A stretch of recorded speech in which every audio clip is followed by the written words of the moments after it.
The Origins of Life, Waves of Enlightenment, Part 4. So, we've got the jumping spider. It's supposed to be like the most intelligent spider known, kind of thing. But more to the point, we've got shape, all of the shape. I mean, we can see it middle, we can see the sunset and then its reflection. You know, it looks like a face. We turn it to the side. We can see it how it's like a reflection. But all of it in its entirety. You got a small circle here, and then a big circle. And then we've got the leg shapes.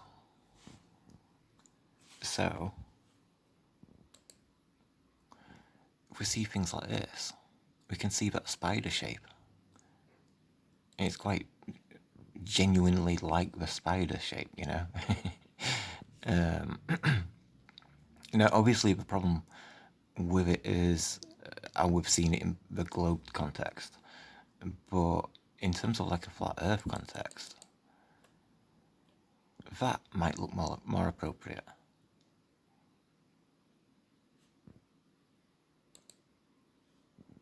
So see it here. And they're saying it's the sun. So all the sun's heat comes the earth travels through it, I suppose.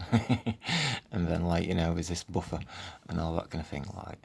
But I mean, look how much buffer it is, you know. I mean, there's different examples, but we're all quite big, and it's gonna, like, really, you know what I mean? You're traveling through the void and vacuum of space. And apparently we've got a magnetic field which would protect us from it's so far out, though. I mean, it's kind of like ridiculous in a way, because, like, you know, like the heat's just going to go round, you know. So if we remove this idea of this doing this, so it's not the sun anymore, right? Because if we, like, look right there, we chop that in half. And that's where this flat level plane is. So it's like the globe example. You see there the buffer area. We've not completed it, but at the same time, it's kind of like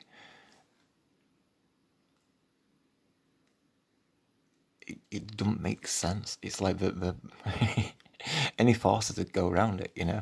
Like if you've been on a motorbike and you can feel the wind, can't you, in that kind of sense? You're still going to be able to feel the wind in that sense. So, you know, it's more like, you know, it needs scrapping. But some of these shapes are important. You see, like, you know, all this shape and these little shapes, they're like flies' wings, aren't they, and stuff. And that's like the peacock flower, feather, sorry. So we've got things to think about. You know, if we have it at this angle, we can say that that's like the down and that's the up. So we've got, like, you know, that's where its level is. So we have to change the design of the earth for the picture.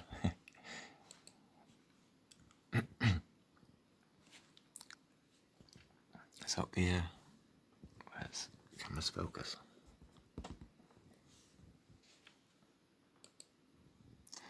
Look at it this way. Put it away for a second, just because it's less distorted. But you can see how it blows across. We've got like this wind, which is like a like a wind in ether. You know, it's kind of like what I'm seeing here is like this is our chakra. And this is part of it, and this is part of it. So you got your yin and your yang, all right? So I keep thinking the next picture might be better. You see, like, you can't turn this one. Well, you got like a line between it, you know. So this is where it is, and you got this circle, and you got this circle. So that's our top circle. From this one, this is our top circle. I can turn this one as well.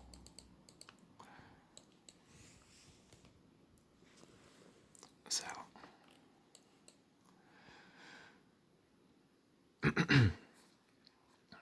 So for his Taurus field, we see this night sky through here. This part of Taurus field is hidden because this is like the center line, the flat area of the land and stuff. So it's more like the chakras flame, you know, like your aura. If we consider the aspect of fire and the elements, so we've seen water, and we've seen water mixing with air and the land and all this kind of stuff, right? So then like that passion from the sun is also added to it, but then on this external way of looking at it, see it's already got that characteristics of a flame anyway. So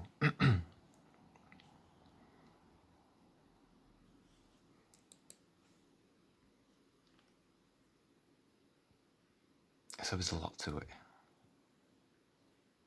You see how flame comes up here. It's quite tall, isn't it, you know? So where we are, we're tiny. We're in that little dome area. That's the night sky. Then you've got all your the rest of how the chakra radiates and forms, how it spins on itself and all these kind of things, and that's kind of creating all this in a sense. You've got your yin and yang, you know what I mean, creating your different polarities and stuff. Again, you need to turn it the right way around. That way, you know. Like I said, some of these pictures won't turn. So, like again, using this colour as well, which is really good. And you got the flat level there. You can see the yin and yang in that. So this is what you can see. This is what's underneath. So is the next one? I think that we just got spider shape. And again, how big they've represented that, because Earth's travelling that direction, and with all the buffer, you'd expect it to be less than that red area, you know, or even less than that blue area. Like at this example, it's all details and stuff, but it's created this like cup. Now, is it like that? So, is it more like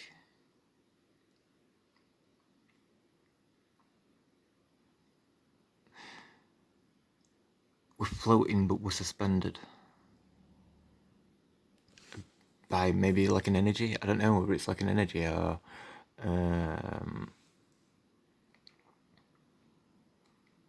like something which gives it a bottom, you know?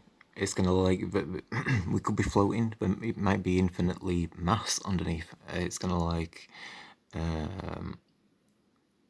it's you know, it's difficult to tell at this standpoint, but you know, from what we can see from these images and when we're looking at nature and stuff, we can make a lot of comparisons and we can see where the similarities are. Because that flame is like that tear shape, and a flame isn't water, you know what I mean? So when we're looking at these shapes in creatures and stuff, that tear shape is common because the water does make that shape, but you know, as the waves turning and stuff kind of thing. So so it's like that silverfish pattern shape, you know, but either way, so it's just another aspects of the energies and stuff, because when we're thinking about this external aspect of the world, I'm thinking it's more about you know, like the astral kind of frequencies and all these kind of things. I mean, you know, astral means stars, doesn't it, and stuff. So but when we talk about astral travel and all that kind of stuff, like in terms of energy and you know, how energy flows and stuff kind of thing, then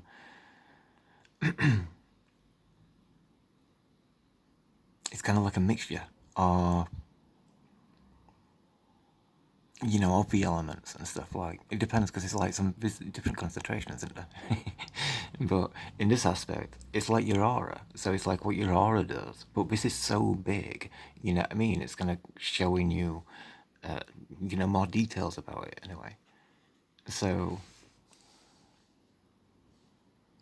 like I said, in terms of like what it is like underneath and stuff kind of thing, what's holding us up, or if that's a force or not, all of that's kind of like speculation and stuff. But as we go on and we kind of see it all, see, this is talking about a solar wind, but this kind of contradicts the globe, because look at that, the buffer zone is there where it protects you from direction of Earth's going, from sun and all that kind of stuff. But you've got, unless it's saying that the sun's coming this way, and that's where you're travelling around this solar system. But either way,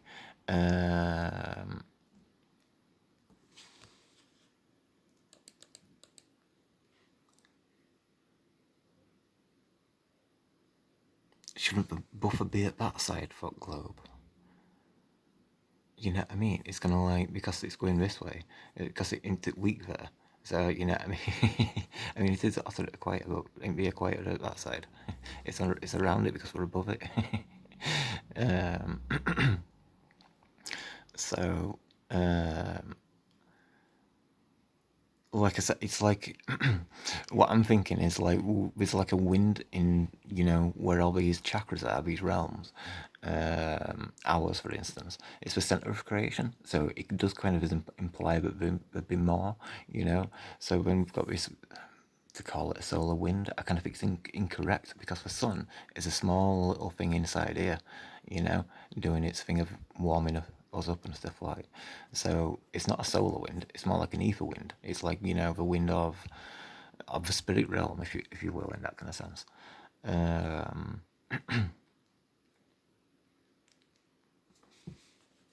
but you know, it brings more to question. It's like, you know, how did scientists get this information of this, and what is the proof and evidence of for what they've got for it? Because, you know, they've got their argument, but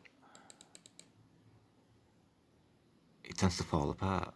And when we've got our argument, you know, and when we try and see it in our way,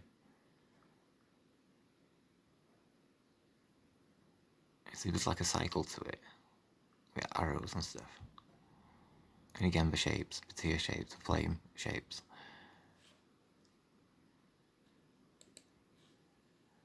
So then we have stuff like Buddhist things. We've got this shape, we've got all these flames around it. And so, you know, like, there's a book series I read, and Warhammer, and they describe it as a soul flame. So your aura is a soul flame in a sense and stuff like that. So when you look at it in that kind of way, and then you see like the imagery from like Hindu and Buddhist statues, and, you know, all these things.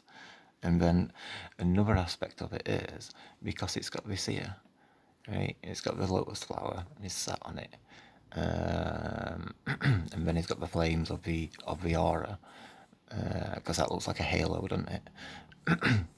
And then you got this bottom part here, so it's like, you know, it's another hump area. You know, it might go on further and stuff kind of thing, and make a full circle, and then it's attached to another circle. So like in the previous examples, we've got like Buddha sat there, and then that's a plinth, the thing that is sat on. So it's like, you know, it's only up to there, isn't it? But that's showing you the rest of it.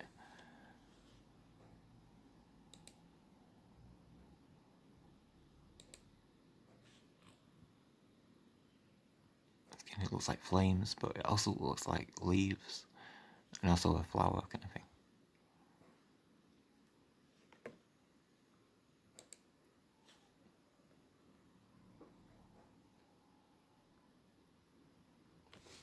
You got this bit as well.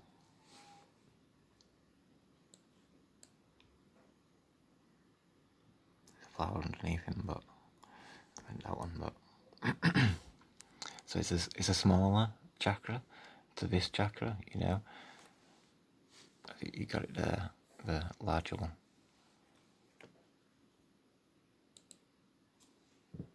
Just for reflection.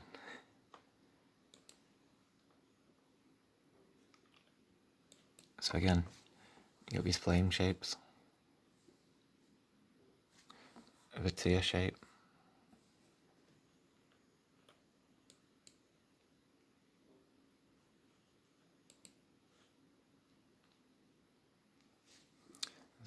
this.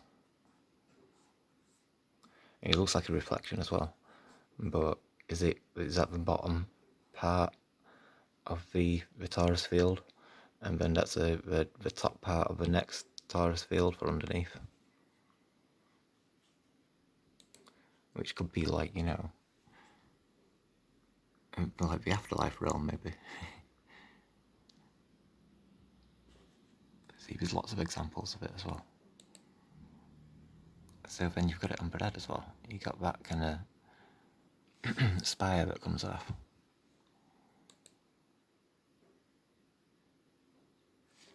Each one of them. So it's like, we describe like you to be a fuse between heaven and earth, and that your crown chakra is like always connected to above as like your root chakra is. So that's like the chi going up in that kind of way. And you got it on monkeys, a spider monkey and young'un.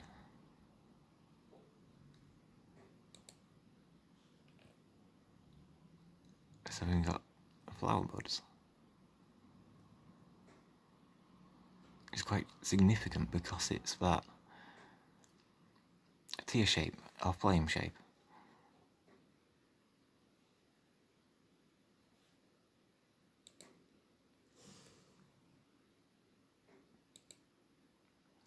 Or pear shaped.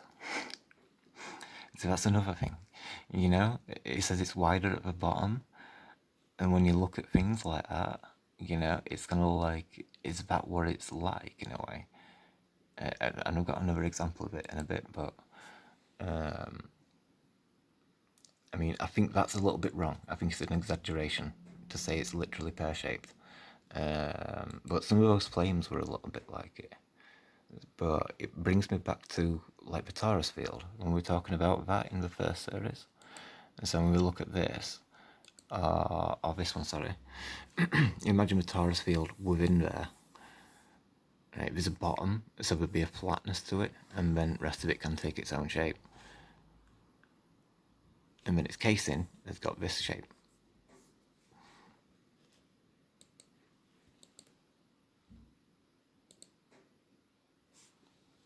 So then we get these, that's not turning.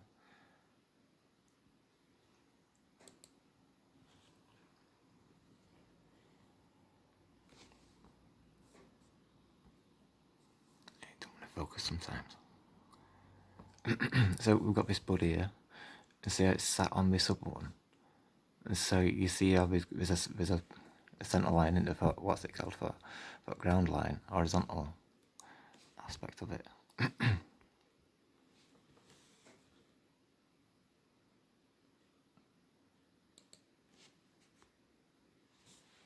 So is this what we're looking at? Does this make sense? You see, it's got that round, that pear shape, and then it's sat on this, and it's closed up. So what happens next? Is this the ascension process? Will the chakra open up into its true flower? Is that what it relates to? It's an example. Like the flower, and you've got the forest inside, which produces life. It's all the seeds.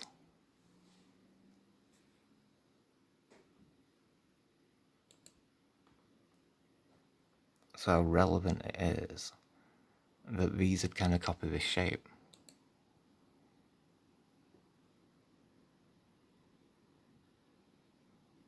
So it's in the middle of Taurus field, on flat land. It looks like a tongue.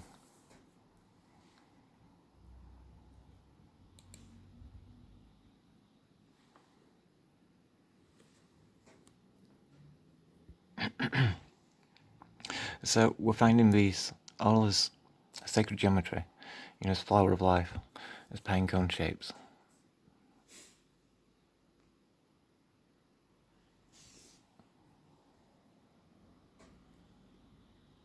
that looks like a flame as well. It could be froth and water. Oh, we've got this. That even looks like a person.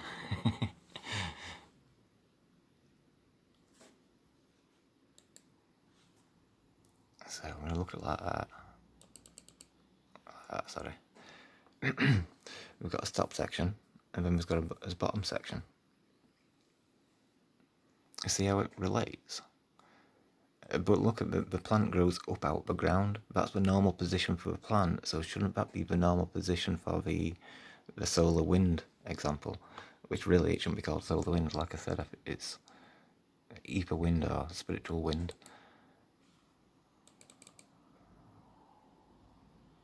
So again, you see all lines follow its same pattern.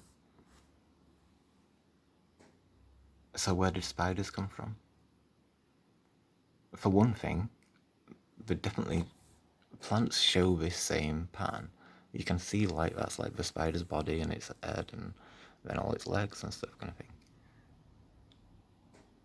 So it's, you know, its actual shape and stuff. And like the Hopi tribe discussed like how the spider women created the world. So in relation to, you know, this being like a spider, seeing these shapes and these patterns.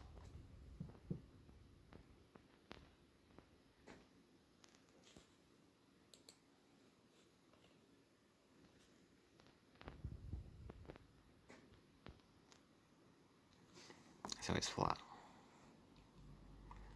Like the world tree.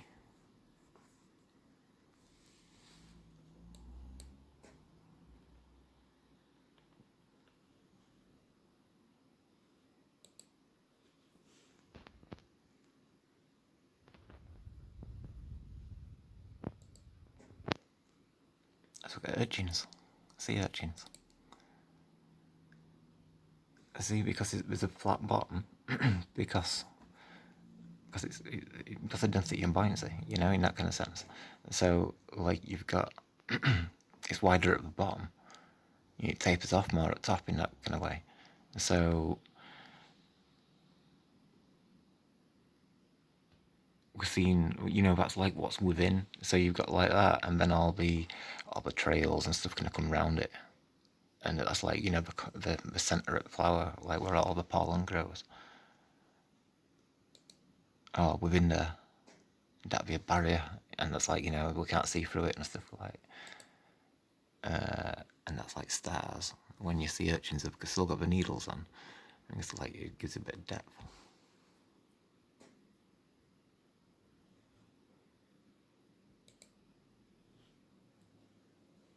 So flowers, you know, they're a chakra themselves. You can see how they unfurl and the shape of them, and it's just the same as the realm. So the suggestion that the realm would achieve its own enlightenment. You know, if we're a micro of a macro, then that realm is us as well. So it's a shared enlightenment, which, you know, in terms of like understanding like what the ascension would be or is, you know, then, and it says a lot. You see like the flame shape. I mean, we've already discussed it's inspired by the sun, and, you know, it was like the relationship between the water and the sun and stuff, but they're all within the realm. And so like the realm itself, do the water and the sun mimic that?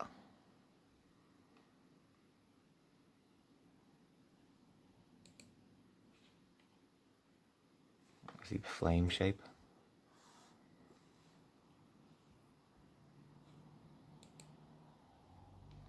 So this one in first series as well. We were looking at the seashells, and we're like talking about like the inside and seeing the shape and all these kind of things, and comparing it to the stars and the chakra field, the star field, chakra field. Maybe more appropriate name for it. But if we've got like a pear shapedness, if it's more like a flame, would that be more appropriate? you know, like I said, I'm throwing a lot of arrows out, and this is kind of a different episode and stuff like so. It's stuff to think about. So you've put it's you can see the wave, but you can see a tear shape as well. It's difficult on my phone. My phone goes numb. I have to keep changing position. Can we see it here as well?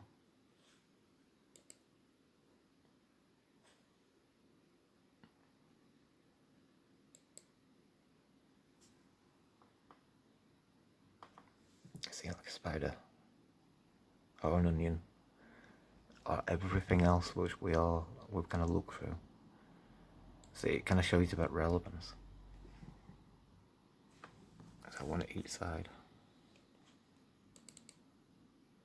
It's got flame as well. So it looks twisted, but you know, there's different examples. I see that one looks alright. It's got a bit of a tilt to it though.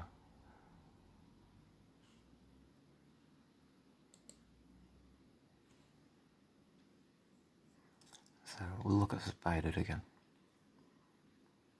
You see how it's big at the top, big circle, and a small circle.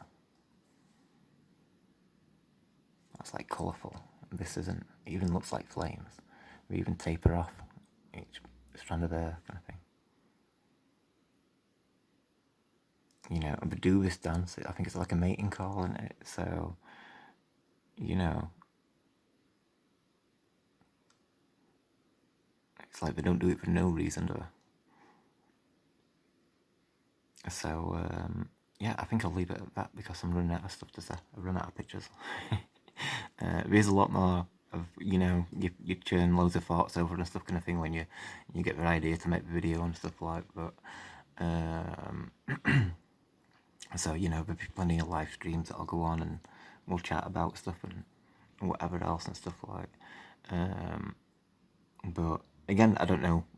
This one is a bit different and stuff kind of thing like. But you can see the relevance. You can see how it makes sense, and with animals and nature, and also with Buddhism as well. So it's quite interesting. So thank you for watching, and I'll get on with the next one. Cheers.